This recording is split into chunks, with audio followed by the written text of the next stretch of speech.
في بنت اسمها مريم برضو صغنونة، كانت في المجر أيام الاضطهاد الشيوعي وبعدين جه عيد الميلاد، وكان على المدرسة إنها تمحو آثار المسيحية من الأطفال، وكانت بتدرس سنة ثالثة بنات عندهم 9 سنين. فجت بقى وعملت حصة بقى وإيه ومحضرة نفسها، وقالت للبنات تعالوا يا أولاد ننادي على أمنا الغولة، يعني حاجة في الكرور بتاعهم شبهها، يعني حاجة خيالية يعني. نادوا على أمنا الغولة. جات أمنا الغولة؟ ما جاتش. عارفين ليه يا بنات ما جاتش أمنا الغولة؟ عشان دي شخصية خيالية. طب تعالوا يا بنات ننادي على الإسكندر الأكبر. تعالى يا اسكندر الأكبر. اسكندر الأكبر ما جاش.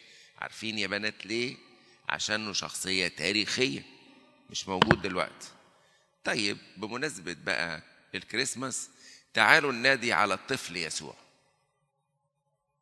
فابتدوا البنات يفهموا انه ده لعبة، هي عايزة تنادي على الطفل يسوع عشان ما يجيش الطفل يسوع وتقول انه الطفل يسوع بما انه ما جاش يبقى يا اما شخصية تاريخية يا اما شخصية خرافية وملوش وجود، وعايزة تمحي الإيمان. في وسط بقى الفصل ده طلعت واحدة رفعت صباحها زي ما كده أمنا العادة وقفت في العالم وقالت أنا مختلفة. البنت كان اسمها مريم برضه.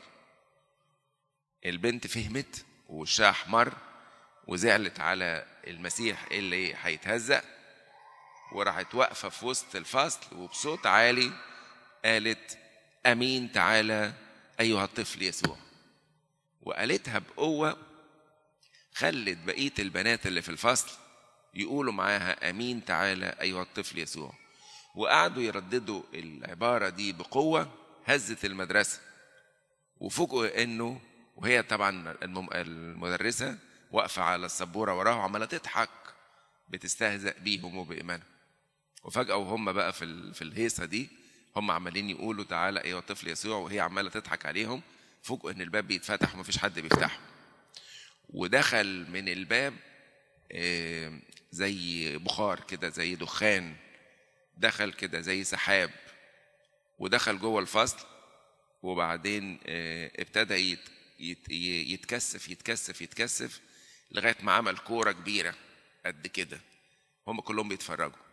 وبعد ما اتكثف وعمل كورة بقت كورة بيضة، يعني بعد ما اتكثف وعمل كورة بيضة راح مفتوح فيها باب، واتفتح فيها باب طلع فيها طفل صغير جميل جدا جدا بيضحك لهم كلهم.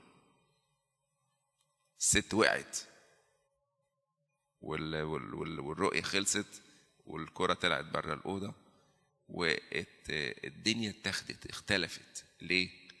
لأن مسيحنا حي. ومريم دي كانت مختلفة، مرضتش بالهزيمة بتاعت إلهها، هي مختلفة عشان كده أعلنت إيمانها. العذراء مختلف عشان كده قالت أنا لست أعرف رجلا وأنا دلوقتي مختلف.